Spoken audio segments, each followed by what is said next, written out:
Addition, subtraction, multiplication, division, BODMAS, square, cube, त्यानंतर percentage calculation करण्याची एक क्रांतिकारी मेथड आहे, जिला आपण म्हणतो डिजिटल रूट कॅल्क्युलेशन किंवा काही लोक म्हणतात डिजिट सम. ही मेथड तुम्ही कुठेही वापरू शकता. फक्त कंडिशन आहे की ऑप्शन्स असले पाहिजे आणि ऑप्शनचे डिजिटल रूट डिफरंट असले पाहिजे. मग सर तुम्ही ही मेथड क्लासमध्ये शिकवत का नाही? जर तुम्ही म्हणताय की क्रांतिकारी मेथड आहे. बघा 2022 पर्यंत मी स्वतः ही मेथड क्लासरूममध्ये शिकवायचो. पण 2023 पासून मी ही मेथड शिकवणं बंद केलं. त्याच्यामागचं रिझन असं, की बरेचदा एक्झाममध्ये ऑप्शन्स मल्टिपल असे असतात, की ज्यांचे डिजिटल रूट मॅच होतात. त्यानंतर ते नॉर्मल कॅल्क्युलेशनपेक्षा कधी-कधी बऱ्याचदा वेळ जास्त लागतो. त्यामुळं नॉर्मली मी ही मेथड आता इग्नोर करणं शिकलो किंवा इग्नोर करतो. आता शिकवत नाही. पण स्टिल यावेळेस बऱ्याचदा मुलांचं म्हणणं होतं, की "सर ठीक आहे, एकदा तुम्ही शिकवा, कुठं वापरायची, काय वापरायची आम्ही बघू. तुम्ही पण सांगा, की आम्हाला नेमके लिमिटेशन्स काय-काय आहेत. मग त्या ठिकाणी आम्हाला वापरायची वापरू, नाही वापरायची आम्ही सोडून देऊ, पण तुम्ही शिकवा." म्हणून एक 3 व्हिडिओ मी याची YouTubeवर टाकतोय. पहिला व्हिडिओ आजच्या व्हिडिओच्या माध्यमातून समजून घेऊया, की डिजिटल रूट मेथड नेमकं काय असतं? डिजिटल रूट कशाला म्हणतात? किंवा काही लोकं डिजिट सम म्हणतील.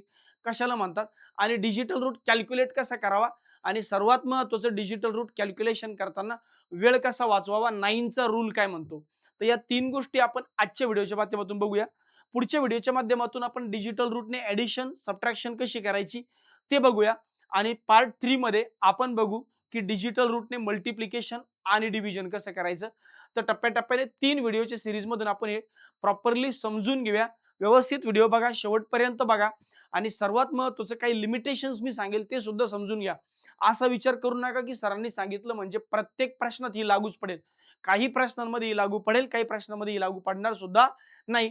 बाकी कुठे लागू पडेल, कुठे नाही पडणार हे सुद्धा शेवटी सांगेल. मुद्दा येतो डिजिटल रूट म्हणजे काय किंवा डिजिट सम म्हणजे काय? तर बेसिकली डिजिटल रूट म्हणजे काय? तर डिजिटल रूट कसा कॅल्क्युलेट करायचा हे आपण समजून घेऊ. पण त्यापूर्वी समजून घ्या की डिजिटल रूट म्हणजे नेमकं काय? तर बघा डिजिटल रूट म्हणजे आपल्या भाषेत sum of all digits. Digital root म्हणजे काय? Sum of all digits of given number. एखादी संख्या तुम्हाला दिली आहे, एखादी संख्या तुम्हाला दिली आहे, आणि मी सांगितलं की त्या संख्येचा डिजिटल रूट काढा. तर तुम्ही काय करायचं? त्या संख्येमध्ये असणाऱ्या सर्व डिजिटची म्हणजे अंकांची ॲडिशन करायची. डिजिटची सम, सम ऑफ ऑल डिजिट्स. मग सम ऑफ ऑल डिजिट जर म्हणलं, त्यांची ॲडिशन केली तुम्हाला डिजिटल रूट भेटतो. मग डिजिटल रूट नेमका काढायचा कसा? तर जसं मी सांगितलं, की अंकांची बेरीज करायची आणि डिजिटल रूट. जसं बघा 2 + 3 5, 5 + 2 7 याचा डिजिटल रूट 7. 4 + 2 7, 7 + 1 8 याचा डिजिटल रूट 8. 4 आणि 3 7, 7 आणि 2 9 डिजिटल रूट 9. 7 आणि 1 8, 8 आणि 2 10, 10 आणि 5 15, 15 आणि 6 21. 21 ला परत एका अंकीमध्ये कन्व्हर्ट करा 3. 2 + 1 3. 6 आणि 7 13, 13 आणि 2 15, 15 आणि 4 19 आणि 5 24, 24 आणि 6 30, 30 आणि 1 31, 31 आणि 7 38. 38 ला परत तुम्ही 8 आणि 3 11 आणि 11 म्हणजेच किती 2. तर या संख्यांचा डिजिटल रूट 1 डिजिटमध्ये सिंगल डिजिटमध्ये आणून ठेवायचा. म्हणजे अंकांची बेरीज केली 2 अंकी संख्या आली. पुन्हा त्या 2 अंकी संख्यांची बेरीज केली 3. 7 आणि 6 13 आणि 2 15, 15 आणि 4 19 आणि 5 24. 6 30, 30 आणि 8 38, 38 ला परत 8 आणि 3 11, 11 म्हणजेच 1 आणि 1 2 असं म्हणता येतं. हा 2 आणि 3 5, 5 आणि 7 12, 12 आणि 2 14, 14 आणि 5 19, 19 आणि 6 25, 25 आणि 8 33, 33 आणि 1 34, 34 आणि 7 किती 41, 41 लाच परत तुम्ही 4 आणि 1 किती म्हणू शकता 5. तर अशा पद्धतीने डिजिटल रूट काढल्या जातो. मग डिजिटल रूट कसा काढायचा? तर सर्व अंकांची बेरीज करायची आणि डिजिटल रूट काढायचा. सर्व अंकांची बेरीज करायची आणि डिजिटल रूट काढायचा. आता काय होतं ना, बरेचदा संख्या जर मोठ्या-मोठ्या असतील, तर डिजिटल रूट फाइंड आउट करायला बराच वेळ लागतो. म्हणून इथं जर तुम्ही 9चा रूल वापरला, तसं बघा आपण नंबर सिस्टममध्ये 0ची व्हॅल्यू काहीच नसते. आपण 0ला कोणत्याही संख्येत ॲड केलं, तर उत्तर तीच संख्या येते किंवा 0ला कोणत्याही संख्येने मल्टिप्लाय केलं, तर उत्तर 0च येतं. तसं डिजिटल रूट मेथडमध्ये 0चं काम हा 9 करत असतो. म्हणजे कसं, तुम्ही 9 मध्ये कोणतीही संख्या मिळवा. बघा 9 + 1 10, 10 म्हणजे 1. 9 प्लस 2 12, 12 9 प्लस 2 11, 11 म्हणजे किती 2. 9 प्लस 3 9 प्लस 3 12, 12 म्हणजे किती परत 3. 9 प्लस 5 14, 14 म्हणजेच किती 5. 9 प्लस 6 जर म्हणलं तर 15, 15 म्हणजे किती 6. 9 आणि 8 17, 17 म्हणजे किती 8. म्हणजे तुम्ही बघा हा 1 ला 1, 2 ला 2, 3 ला 3, 5 ला 5, 6 ला 6, 8 ला 8. म्हणजे 9 मध्ये तुम्ही कोणतीही संख्या मिळवली तर डिजिटल रूट तीच संख्या येते. त्यामुळं 9 ला सोबत घ्या किंवा 9 ला ऍड करा किंवा डायरेक्ट इग्नोर करून डिजिटल रूट काढा तरी चालतं. तसं बघा 9 प्लस 9 18, 18 आणि 2 20, 20 म्हणजेच काय डिजिटल रूट 2 प्लस 0 2. मग हे 9 जर इग्नोर केले असते तरी डिजिटल रूट काढताना कोणताही बदल झाला नसता. म्हणजेच काय तर डिजिटल रूट कॅल्क्युलेट करताना एक गोष्ट लक्षात ठेवा की डिजिटल रूट कॅल्क्युलेट करताना 9 किंवा ज्या अंकांची बेरीज 9 येते असे अंक डायरेक्ट इग्नोर करायचे. 9 आणि ज्यांची बेरीज 9 येते असे अंक इग्नोर करायचे. जसं बघा हा 9 9 9 कॅन्सल याचा डिजिटल रूट आला.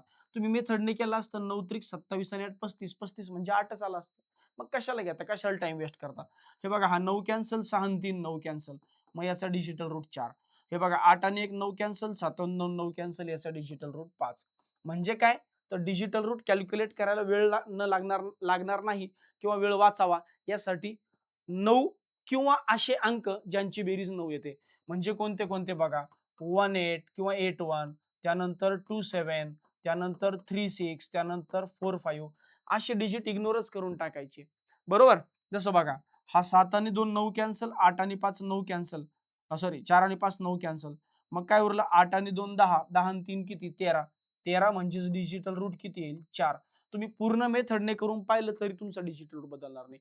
जसं इथं बघा 8 आणि 2 10, 10 आणि 1 11, 11 आणि 7 18, 18 आणि 5 23, 23 म्हणजेच किती 5. कशाला टाइम वेस्ट करता. इथं पण बघा हा 5 आणि 4 9 कॅन्सल, 7 आणि 2 9 कॅन्सल, 6 आणि 3 9 कॅन्सल. याचा डिजिटल रूट किती येणार 2. तर सांगण्याचा मुद्दा असा आहे दादांनो की डिजिटल रूट कॅल्क्युलेट करताना डिजिटल रूट कॅल्क्युलेट म्हणजे काय तर अंकांची बेरीज. डिजिटल रूट कॅल्क्युलेशन म्हणजे अंकांची बेरीज. पण अंकांची बेरीज करताना असे अंक जर तुम्ही इग्नोर करून टाकले जसं 7 आणि 2 9 कॅन्सल, 6 आणि 5 11, 11 आणि 2 13, 13 म्हणजेच सॉरी 11 आणि 1 12, 12 म्हणजेच 2 प्लस 1 3. तर तुमचा टाइम काय होईल सेव्ह होईल. मग डिजिटल रूट कसं कॅल्क्युलेट करायचं. पहिली गोष्ट डिजिटल रूट कसं कॅल्क्युलेट करायचं तर सर्व अंकांची बेरीज करायची आणि हे करत असताना टाइम वाचावा म्हणून 9 किंवा 9च्या पटीतले अंक काय करून टाकायचे इग्नोर. 9 किंवा 9 ज्यांच्या बेरीज 9 येते असे अंक इग्नोर करून टाकायचे.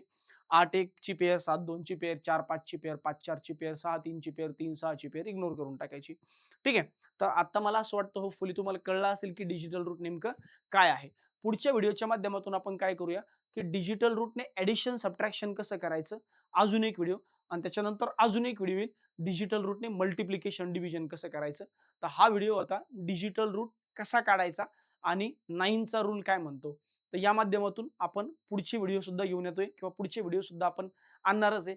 त्यासाठी काय करा हा व्हिडिओ कसा वाटला कन्सेप्ट क्लिअर झाली का हे कमेंट बॉक्समध्ये लिहा आणि पुढच्या महत्त्वाच्या व्हिडिओसाठी 2 व्हिडिओसाठी चॅनलला सबस्क्राईब करून ठेवा.